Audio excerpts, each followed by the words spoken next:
life, sex, goals, and oh, hell knows, this is Midlife Craving.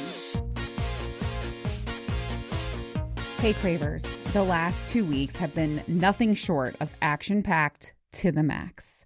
Today is, I think, the first day that I've actually had a moment to breathe, and I'm going to try and recap an insane amount of events the best I can. First, I just want to put this out into the universe. I would like to go 30 days, just 30, without a crisis. Someone told me it was a full moon or that Mercury is in a microwave or something like that. And I'm just really ready for some calm. I am going to manifest that shit. Please, baby Jesus. Let's start things off with a hot and talk about a 10 out of 10 date with my dom. Also, he was generous enough to give me some insight and tips on how he found his sexual confidence and ways that you too can get started if you want to be more dominant in the bedroom. All right. So let me set the scene. Okay. I was so excited to see him. So remember, I hadn't seen him for a few months because I was recovering from my hysterectomy. And I decided to surprise him by setting up some scenes in my home and giving him the option of where he wanted to fuck me. So upstairs in my room, I had my red LEDs on. I have LED lights on the back of my headboard. I had the bed all ready and prepared. And I just want to say, the lifestyle has taught me how to prepare for these types of events. A fuck fest. I have water, lube, toys, charged and fully ready to go on the nightstand. It's a good vibe in there. Downstairs in the basement is where I was hoping that he would pick. And I have this LED light stick. Of course, it's red. And the swing hanging up, ready to go. Again, lube, towels, water. I'm fucking prepared, okay? So he came in and I was so excited to tell him, hey, I got a surprise for you. I have some things set up for you. And it was super sexy. We're walking around the house and I'm giving him a tour of the areas I set up. And I'm like, you get to pick where you want to take me. It was so much fun. So I took him upstairs to the bedroom and I said, and it's remember, it's hot and it's sexy and the anticipation is real. And I'm like, well, you can fuck me here. And I think I threw myself on the bed and I was like, you can tie me up over here. And he's like, okay. And then I brought him down to the basement where I was very excitedly showing him all of the areas because this is where I wanted to throw down. Okay. I had this chair set up and I was like, I can give you a blowjob there, or you can fuck me over there on the couch. Or I'm really amping this one up. I'm like, the swing is ready.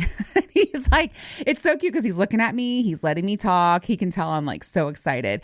And the conversation is super hot. By the way, this is an absolute form of foreplay.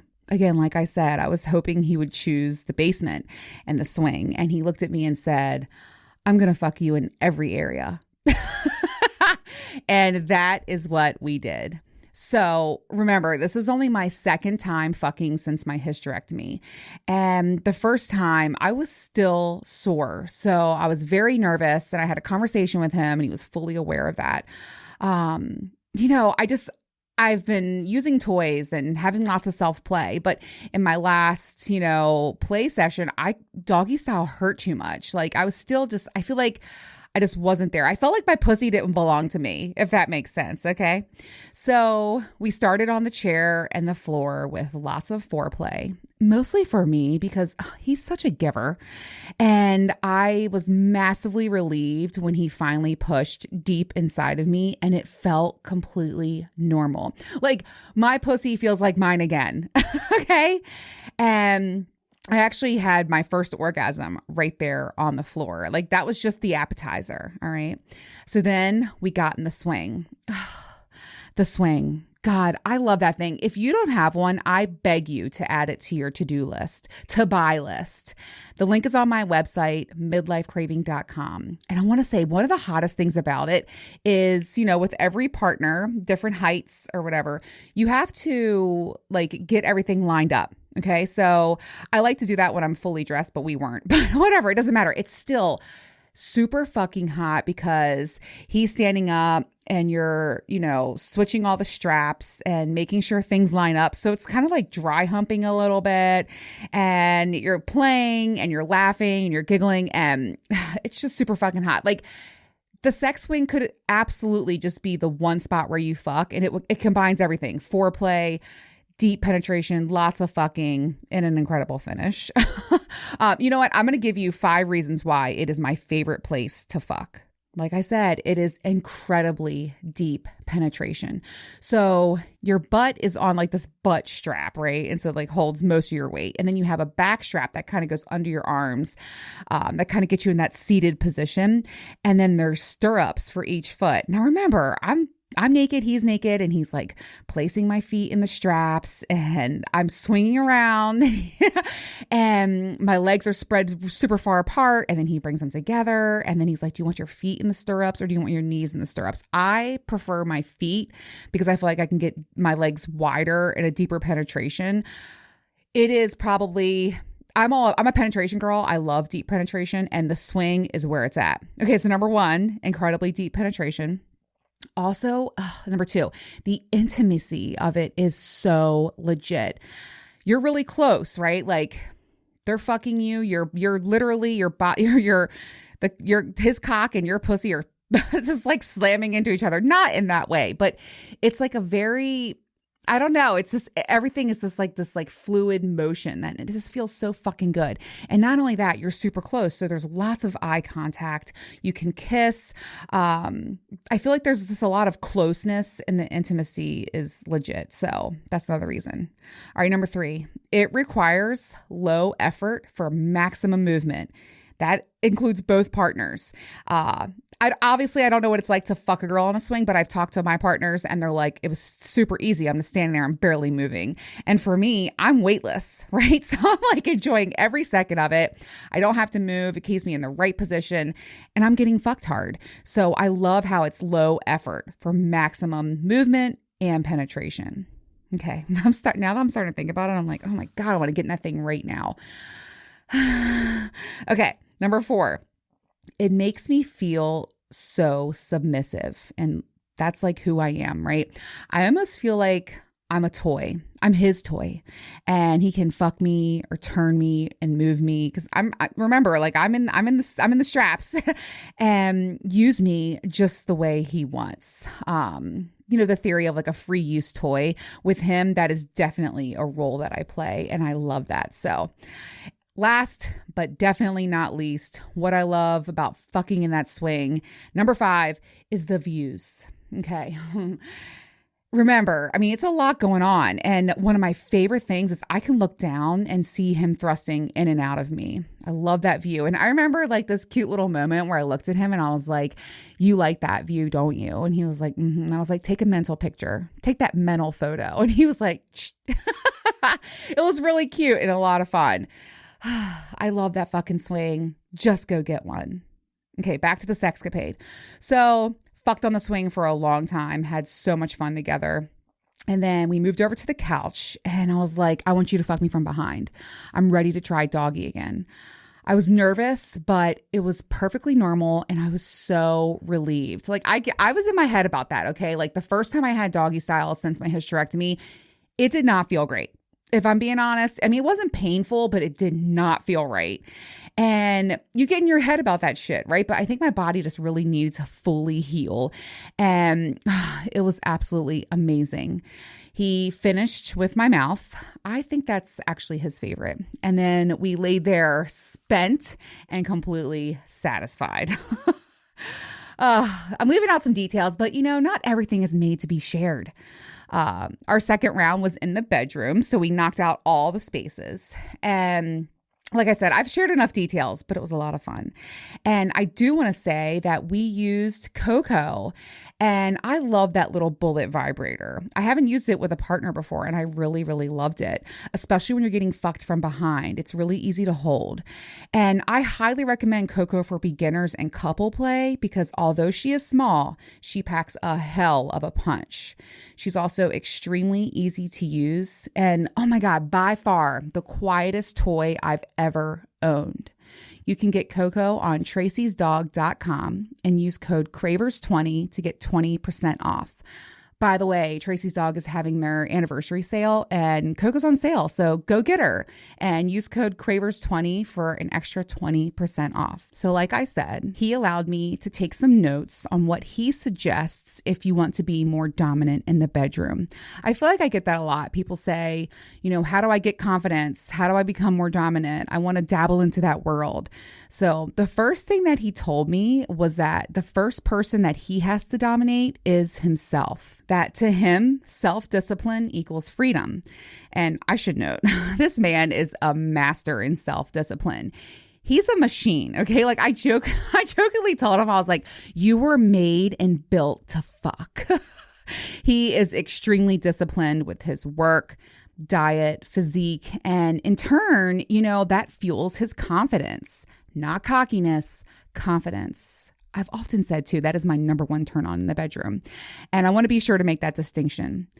And that seems so simple, right? Dominate and discipline yourself and then build confidence in yourself. And then you are that confident, dominant personality that you want to be. He also said, listening to your partner is huge. And when I was thinking about it, when he was telling me this stuff, I was like, I never really noticed it, but it's true. He listens always to me, not hearing, but truly listening, and then play progresses from there. He mentioned that building trust is the foundation for that dominant, submissive relationship. And a pro tip he gave me is he was like, Adrian, I will show you toys and I'll show you items. I'll make sounds with things, but then I won't use them. He's like, that's how you know that I know what I'm doing. I'm very confident in what I do.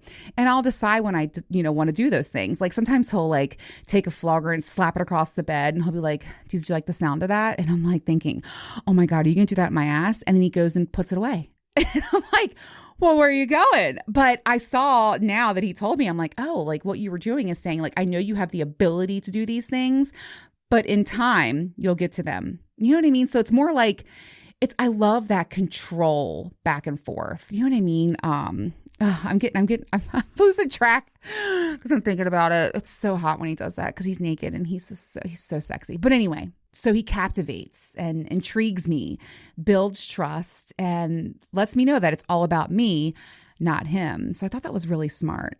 I also asked him, what would be a starter kit for dabbling into the dominant BDSM world? And he suggested the 4-point restraint for the bed. So it is like an X strap and it slides underneath your mattress. So you have points for restraints at the tops and bottoms of your bed. And I have to say, I got one immediately because I'm like, yes, that's one of my favorite things. And you can start small. Like I remember the first time we played together, he only tied up my right hand. And then the second time we played together, he tied up just one hand and one foot. Like it takes the time. Like he puts the energy, the effort, and the time into building that trust with me. Next thing you know, I'm getting tied down, face down, ass up, and he's eating my asshole. But listen, things progressed to that point as he built trust with me. So the 4-point restraint, okay, he recommends that. He also said a flogger is a great toy for a beginner. That's the one that has like the bunch of different straps on the ends. You know what I'm talking about? Kind of looks like a horse's tail. And honestly, I thought, oh my God, that motherfucker's going to hurt, but it really doesn't. Obviously, if you're spanking really hard, but it's a very teasing toy and it's fun to he'll take it and drape it from the top of my head to the bottom of my feet, everywhere in all the right places. And I really do. I like a flogger. And then he says also get a crop, a riding crop. And that's the one that looks like what the jockey, beats the horse with. But the thing is like you have control over how much power or how much you want, how much he wants to give you, whatever. That one does sting a little bit, but it's definitely good for a beginner. I agree with that. So 4-point restraint, a flogger, and then a crop. And then remember, the person that you need to dominate first is yourself, and then build that confidence in yourself.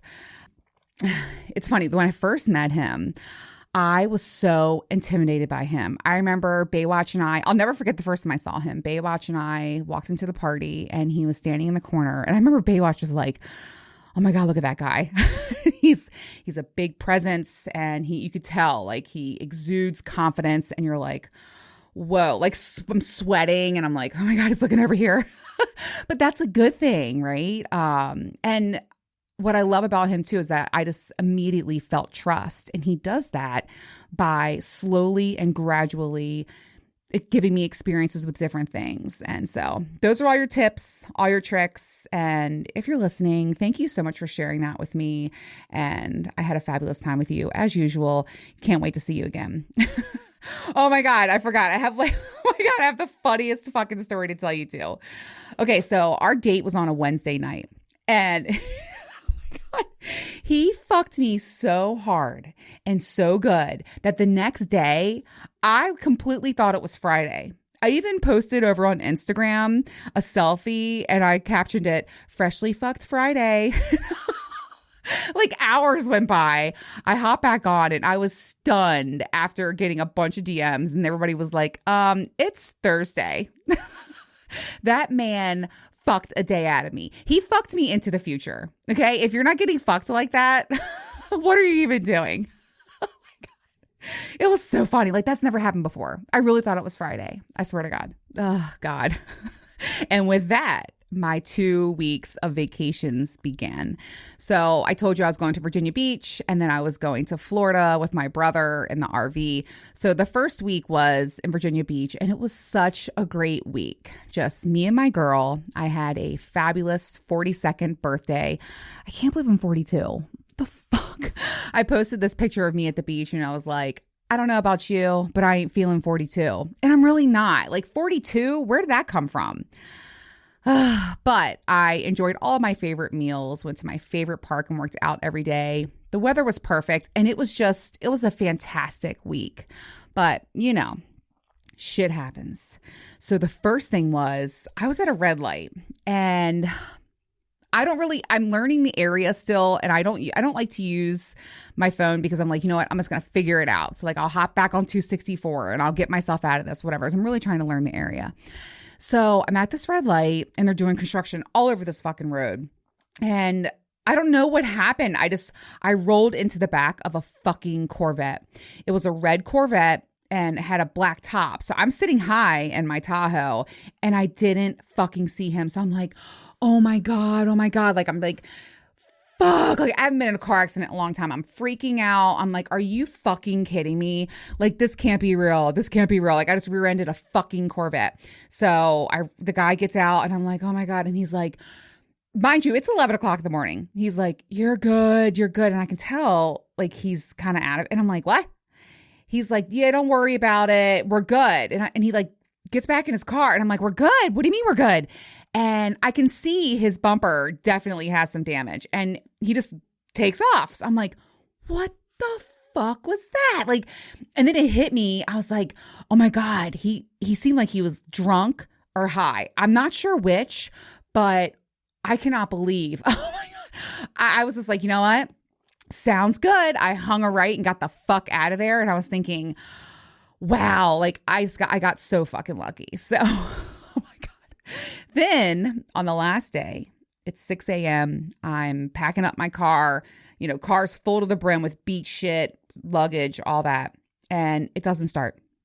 And I'm like, are you fucking kidding me? And then there was like no clicks. And I found this guy.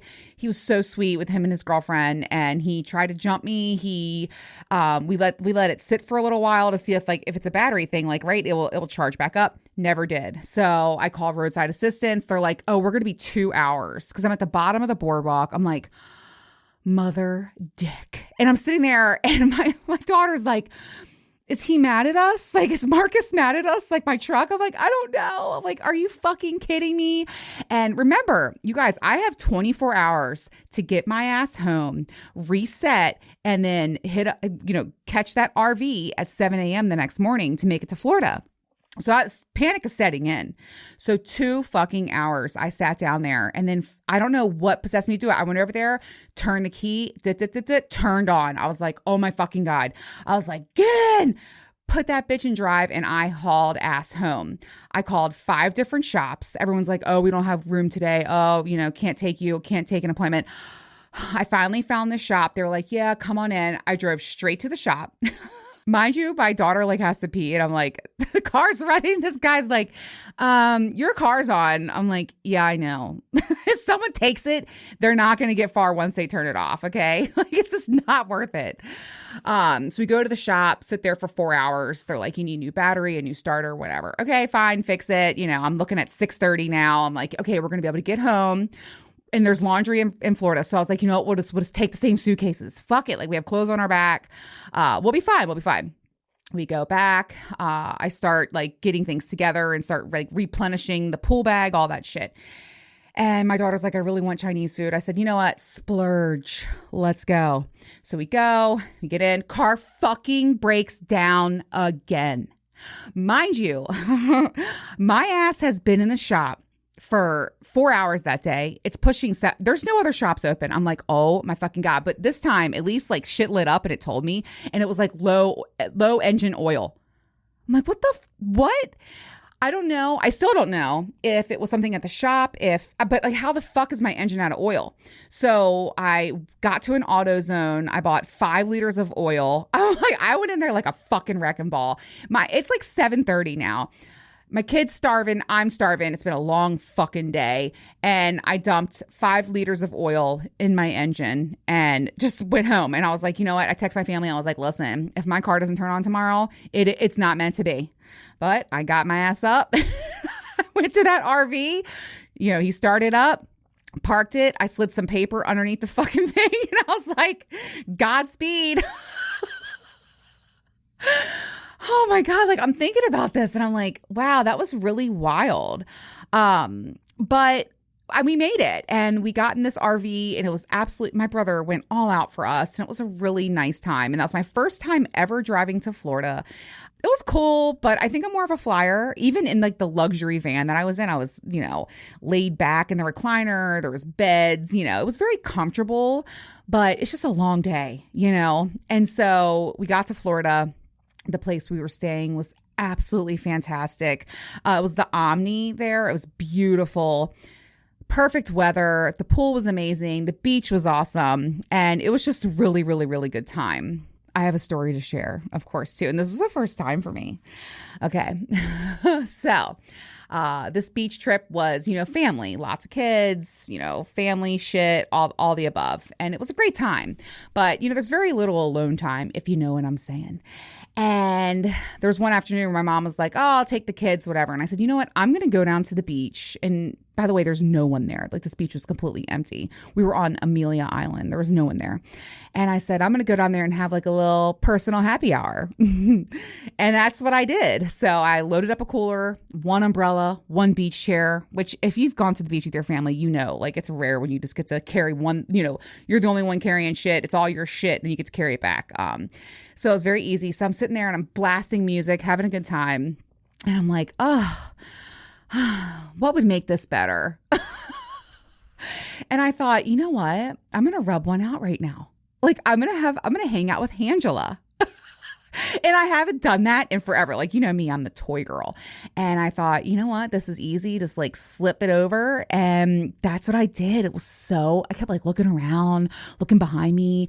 And I'm like, oh my God, oh my God, oh my God. It's like the thrill of like getting caught. And by the way, there's a million fucking places behind me. And I'm thinking, I wonder if someone's looking at me with a telescope or binoculars. I hope that they are. And I mean, it wasn't too obvious what I was doing, but if you were zooming in, you knew what I was doing. And I had an incredible orgasm right there by myself. And it was my first time I've ever done that on the beach. So fucking hot. Just what I needed. It was a perfect fucking sunset evening on the beach alone and a little solo party. But it got me thinking, you know, of all the places that I've masturbated before. And I want to hear your stories. Send me an email and share, you know, hit me up on Instagram and DMs because I feel like I want to anonymously share, you know, in a future episode, the places you've come. Right? Because I was thinking of all the places like in my car or in my office. And I'm trying to think of like all the different places that I had before. I think like my first job, I like masturbated in the bathroom. Like, you know, you just have to get it out. Is it me? Does anybody else do that? Let me know. But anyway, it got me thinking about that. Anyways, it was a great week. I also got a ton of downtime, relaxation. I worked out every day. It was exactly what I needed to de-stress. And I was feeling so refreshed. So we hop in the RV, head home. It was like 9 o'clock and I'm unloading the car, right? And my daughter swings the garage door open and she says, "The house is making weird noises and the kitchen floor is shaking." And I'm like, what the fuck? I go inside. The house is hot, first of all. And that was dead giveaway. I'm like, this is going to be fun. And I came downstairs. My fan motor to my HVAC system, it shit the bed. Okay. When I tell you how frustrating and how fucking sick and tired I was, like another vacation ending in the trenches. And I said, fuck it. Like, we're going to Mexican. It's 9 o'clock at night. I was like, Fernando's there. We're going to fucking Mexican. I literally left all the shit in the garage. I was like, that's it. And I just went there. I got a huge margarita. I'm pounding chips and queso. And my daughter looks at me dead seriously, like very matter of fact. And she says, "Do you think people think we make this stuff up?" And I'm sweating and I'm like, no, baby girl, I think it's fucking impossible to make this shit up. Okay. So again, 30 days. I just want to go 30 days without a crisis. Thank God for my friend's brother-in-law. He helped us and I had to get an entire new HVAC system. He installed it within 4 days. It's only money, right? Like, I can make more. Okay. And I just want to give a quick shout out to Katina, who let me stay at her house on a night where I just could not cool off. Like, it started to get real fucking hot. I cannot, whatever, it's fixed. I'm like, I have to keep moving forward. So let me just ask you, what do you do when your life's falling apart? You're broke. I got like $388 in my checking account and shit just keeps going wrong. You go to Disney World. You go to fucking Disney World. And that's what we're doing. I'll be in Disney World this week. I booked and paid for it all a while back. And you know what? Fuck it. Fuck it all. Whew. Okay. So that's what I'll be doing. All right, now let's talk about the next thing. This is the next and the last thing. And I want to talk about something really quick because I feel like I have to. All right. And I'm debating doing an episode dedicated to my negative experiences / backlash and the shit that I get about being an open, loud, and proud, sex positive girly. But for now, I just have a few things to say. And by the way, I hate to say the word dedicated. Like, I don't want to dedicate an episode to my haters, but I think it's important for you guys to hear these things because I know that my life looks great, right? Like a highlight reel. But there's some shit that comes along with being this open and out here in the world. I always tell my friends in the lifestyle, don't come out, never be open. And that sucks. But the criticism, shame, and impact on your life, my life, and what could be on their life it's more than you can imagine. It kind of never ends. And honestly, I ignore 99% of it. But when real life impacts happen, sometimes it's just too much to ignore. And I want to say too, sex positive lifestyle peeps, we don't have a letter in the alphabet. Sure, I could be B for bisexual, but most of the time, swingers, they're shown in a negative light. They're known as cheaters or gross, right? Like, oh God, they fuck everyone. We're seen as people with no morals, no values. And we don't get lumped into that show inclusivity training or shit that you see on television, okay? Like lifestyle swinger peeps, we're not in there.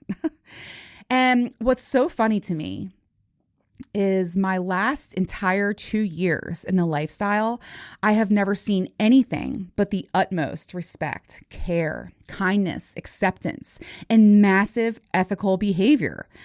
I've never seen so much care for sexual health out here and excellent communication between one another and also fabulous, loving relationships that are thriving.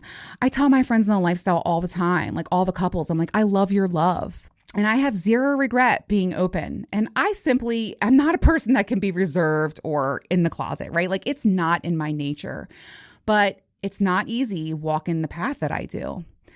I want to reiterate, I'm confident and I am proud, and I will never change who I am. But there is shit that comes along with being out sexually, like because I'm so unconventional, right? It intimidates those that are closed-minded, and it invokes serious jealousy in many who live in fear. Those that care so much about what everyone else thinks and who are too scared to live out their life authentically, which sadly, if I'm being honest, it's majority of our population. You've heard me talk about it before. I call them existers. And me, I'm out here living.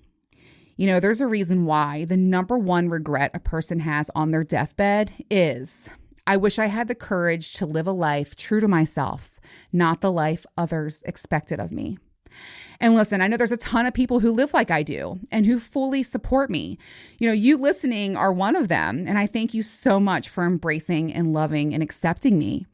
This show has changed my entire life in the very best ways possible. And I feel so honored when you share your situation or stories with me or tell me how I made some impact in your life positively. It honestly is, it's my purpose. It's my passion, and it fuels me, you know. I want to say too, yes, I am a slut.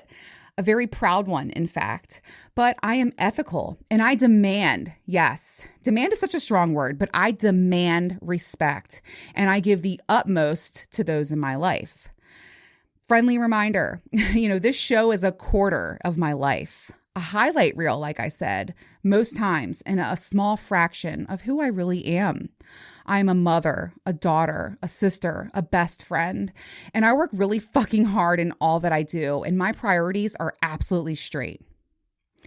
I just want to give a quick shout out, and you know who you are if you're listening, to the fuck who was whispering rumors and calling me a whore to others in my life.